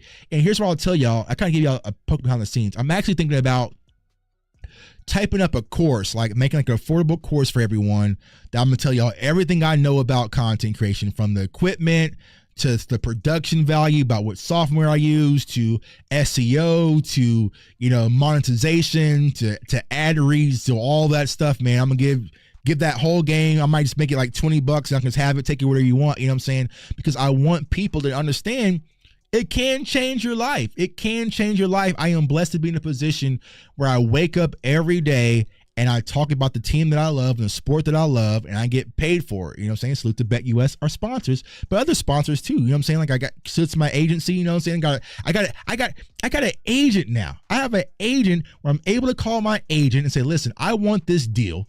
This is how much I want for it. Go get it done. I literally called him the other day. So y'all remember I did that sports betting video with Odds Jam, right? Odds Jam. And I wasn't getting paid for that platform, but I really love that platform for sports betting. You know what I'm saying? I use it every day. But I was like, I want to promote it, but I'm not going to do it for free, not anymore. So I called my agent, like, yo, bro, I want Odds Jam. I want to be a partner. I use it every day. Go make it happen. He called me back 3 days later. Like, I'm out to lunch with the people, the reps at Odds Jam. You have a quick second to talk. Went on there, pitched the idea, what I want to do, show them, you know, the numbers I'm able to do. They said, okay, let's lock it up. Let's book it. And now I'm officially a partner of Odds Jam that we'll be rolling that out. You know what I'm saying? So it's like, that's the type of things that's changing in our life. And you can change in your life too. You know what I'm saying? And if it's not, I'm saying we're getting off kind of course, but even if it's not football related, it might be marriage advice or whatever. Whatever that you guys want to do, if you make the sacrifice and go after it, you can make it happen. You can make it happen. You have to be able to put in the work. But the thing that I always encourage people to do is tuck tit, right? Don't cheat the game, right? Don't cheat the game. Like, I could have easily came in here, put some clickbaity stuff out there, you know what I'm saying? The Dallas Cowboys are going to get some secret weapon and, you know, have clickbaity conversations and all sorts of stuff. I didn't want to build that, right? Because this channel should be a lot bigger, but I wanted to build it the right way with the right people, right? I really want people to come in this community that understands football and loves being educated about football. I didn't want to be shock jockish, right? I wanted the respect of the players and also the fan base, right? I never wanted to lie to y'all. I never wanted to sugarcoat things down. So y'all know, like, some days Tuck might not drop a video because nothing to talk about. I want to just drop content just to, you know what I'm saying? Like, I wanted to do things the right way. And sometimes doing things the right way is the slower way. I could have been making Eagles videos and, you know what I'm saying? Like, I wasn't going to shortcut y'all. I'm not going to shortcut the game. So when I decided to become a content creator, and Mama Tuck told me this, right? Because the first show that I was on, the very first show I was on was my guy Skywalker Steele. Y'all know how phenomenal Skywalker is. Like, Sky is phenomenal, right? So the very first show I was on, he was talking about Daryl Worley. He was talking about, you know, how the Cowboys scheme under Mike Nolan, how it was going to fit. And honestly, I was a casual. I was working, you know, 2 jobs. Like, I wasn't watching the Cowboys like that. You know what I'm saying?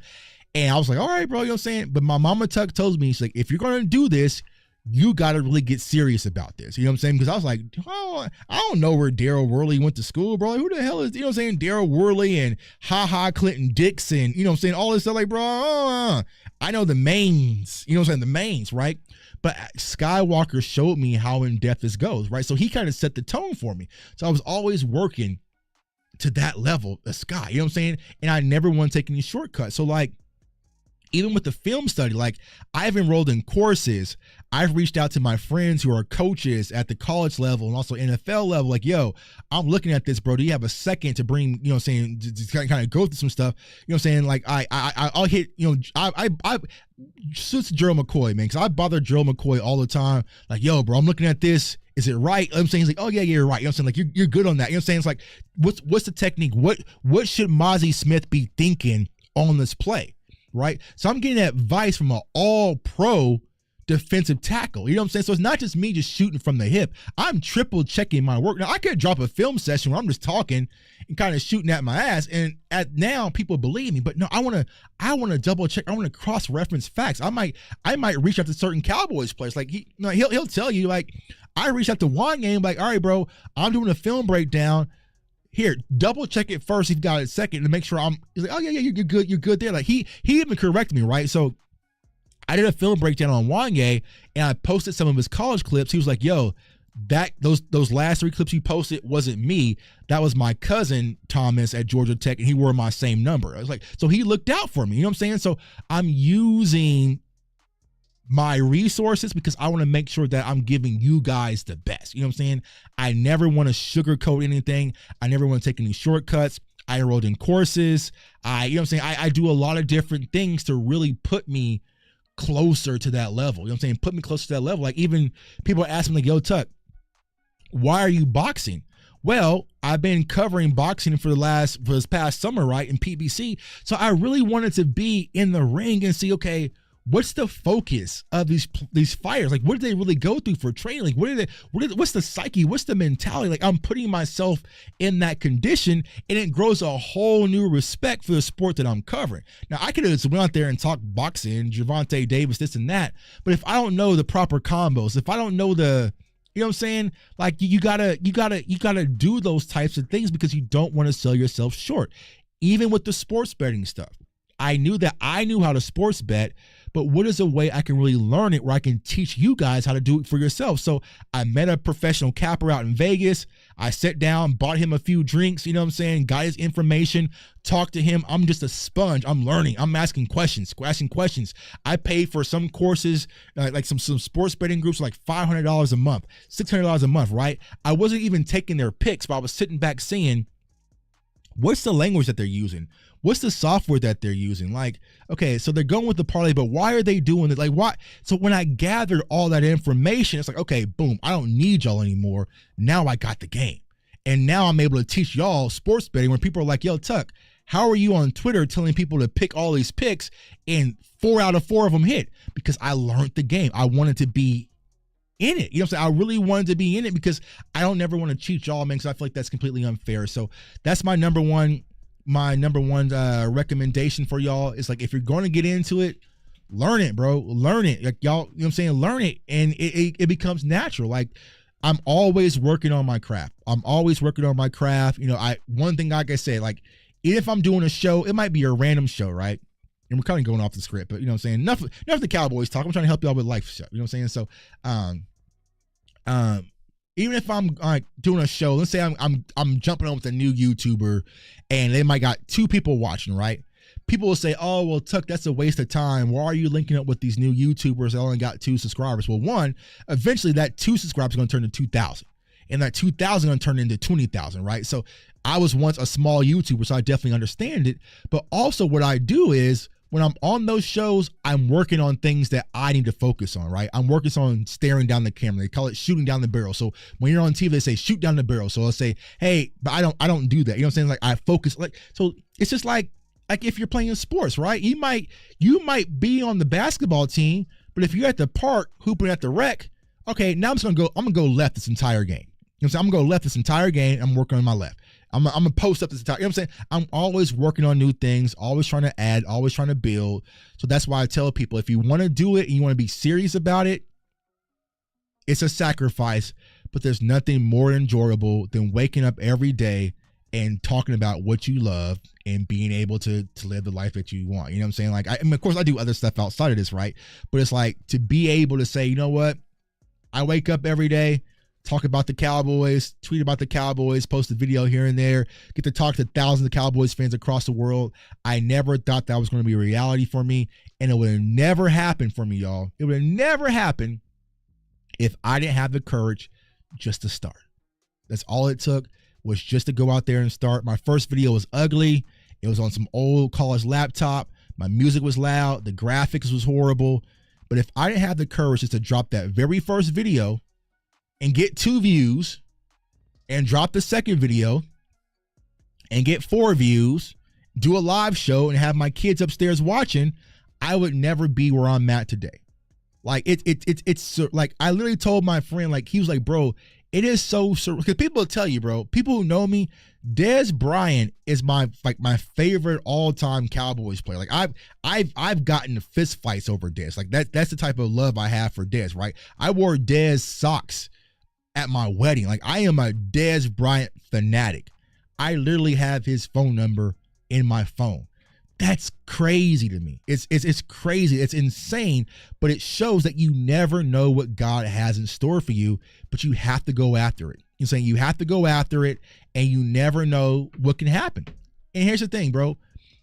If you try it, what's the worst that can happen? You fail and you go back to the life that you always have. But if you never have the courage to go after something new, you don't know what's on the horizon for you. You know what I'm saying? You never know what's on that horizon. I could have been dropping videos for 8 months and I failed, right? 2 views, 3 views, 4 views. Oh, this guy sucks. He's a clown. He's horrible, right? And if I fail, I just went back to my job, you know what I'm saying? Went to work, you know what I'm saying? Took care of my family, like I've been doing. But if I never put that first step forward, and now look, now look, bro. Now J Tuck is a massive nuisance. Media people can't stand me. My favorite radio station in Dallas got me blocked. You know what I'm saying? I get to talk to pro athletes all the time. I have, PBC Boxing flying me out to the event after event, to Gervonta Davis, to my dog DMV. You know what I'm saying? I have the MGM Grand hosting me saying, come on out. Like, I got all these different things going on because I started. It's not me bragging. It's not me bragging at all. I am a living testimony of what can happen if you just put your mind to it and just work and trust the process, man. My guy JC, bro, appreciate you, dog. You next anyways. You keep it real for me for sure, man. Appreciate you for that. Always, man. Always. I said someone's asked we can get the all 22. You can get the all 22 on NFL Plus. That's for NFL. The college one's a little tricky. College is a little bit tricky. Honestly, the NFL takes your money. College takes your money more than the NFL, bro. Like, you know what I'm saying? Like, they don't want you putting no film out. Like, that's why, like, in draft season, if you touch a SEC prospect, you might as well just give them the money, bro. It's pure robbery, right? So college is a little bit tricky, but you can go to NFL Plus, get the NFL premium package, or whatever it's called. It's listed there. It's like $20 a month, and you can watch the film and do all that stuff you want to as well. Now, I have a different software. Like, case in point. The software that I have where I get my film and all my stuff is a $15,000 software. I'm kidding. I'm not gonna lie to you, right? But that's an investment, right? It's an investment that I made to go back into the community, right? So it's like, y'all saw me yesterday. Like, people are like, how did you get to KJ Henry so quick? Because I was able to pull up in my software, KJ Henry, pull up all the analytics, pull up all the stuff I wanted to see. I had split views, everything, so I can watch 2 games at the same time. I can watch everything. And I can get it. You know what I'm saying? I can get right to it. But I knew that I was going to invest into myself. I'm investing myself. The computer, this microphone, these lights, this camera, all this, it's just an investment. But you don't need all this to start. You don't need all you need is a cell phone. You know what I'm saying? My guy Joe on TikTok, he has 80,000 subscribers or followers on TikTok. All he uses is his cell phone. You know? So yeah, you don't need all this. But every time I got some money from YouTube or for content, I reinvested it back into the channel, and now you see what we have here today. Few more questions before we dip up out of here.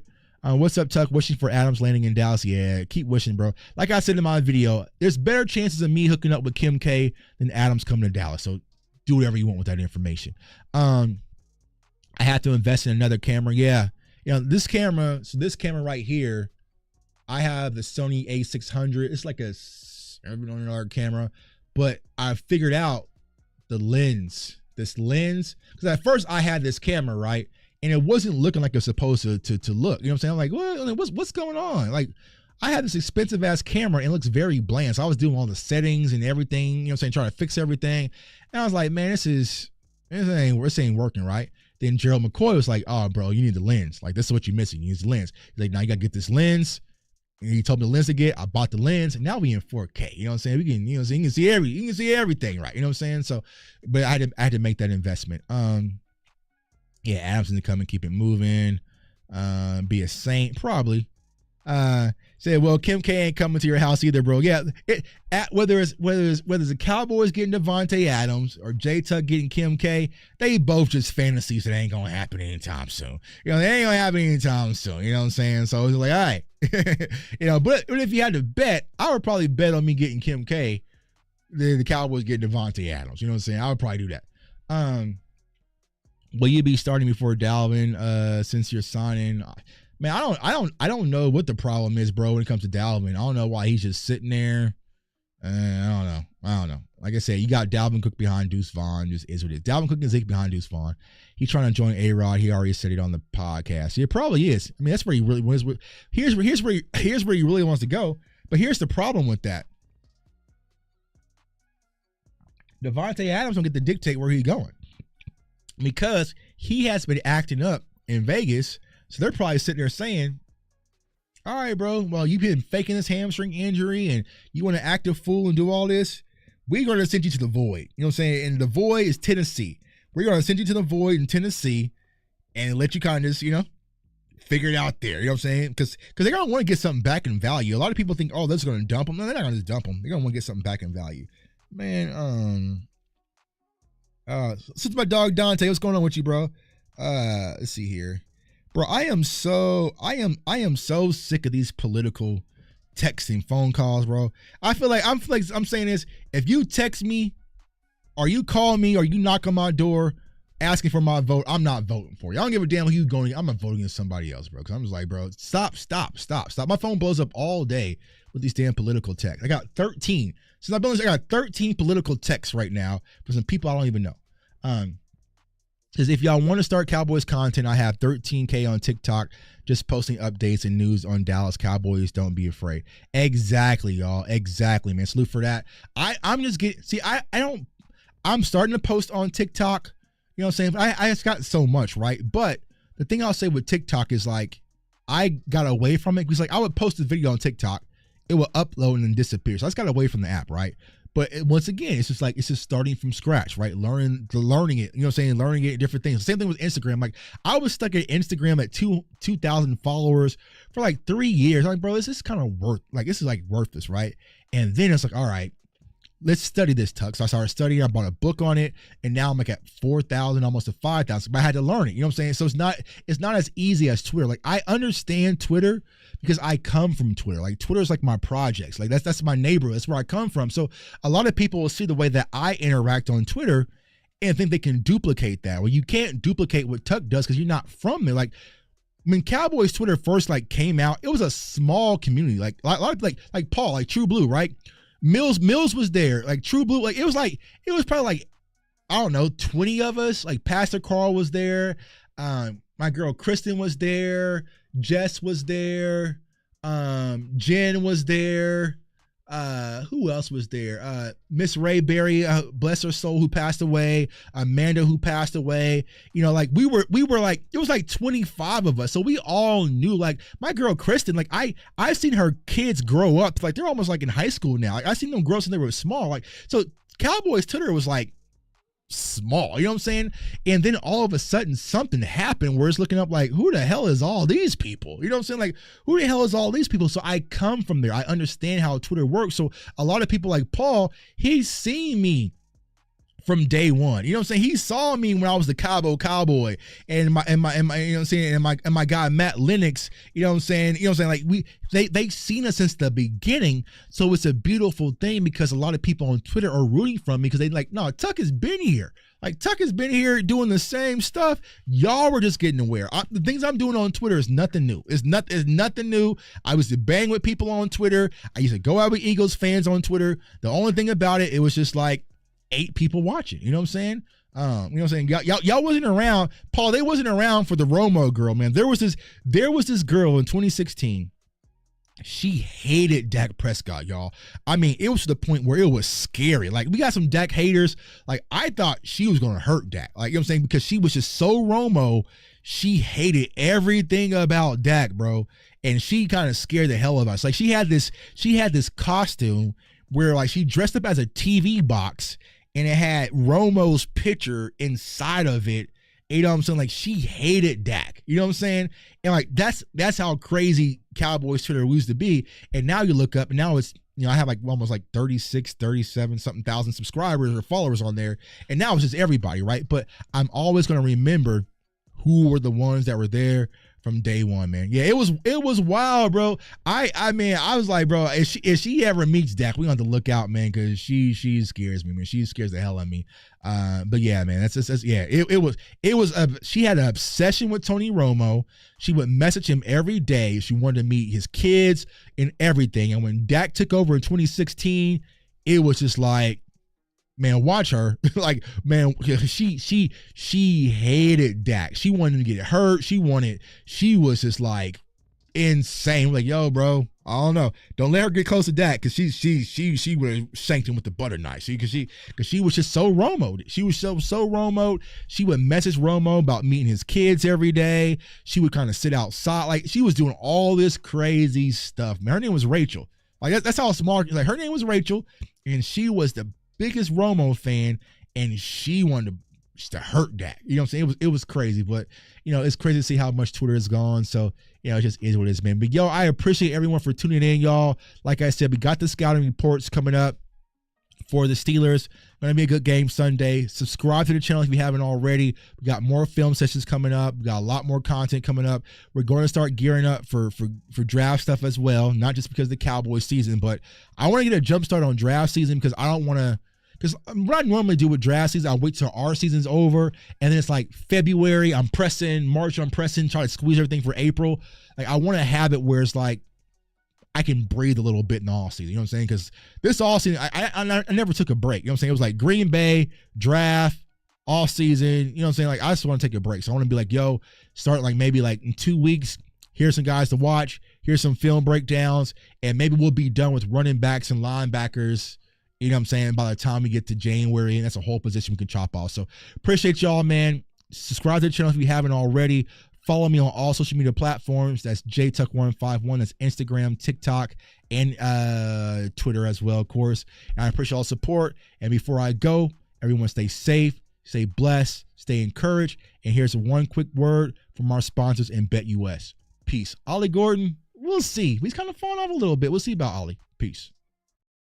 This video is brought to you by BetUS Online Sportsbook and Casino. And right now, BetUS is offering exclusive deals. So go over to BetUS, use the code YouTube150, and they are offering 150% up to $2,000 bonus deposit on your first deposit and 125% on your next two. So if you want to win money this NFL season and use free money, you cannot beat free money. Go over to BetUS, use the code YouTube150.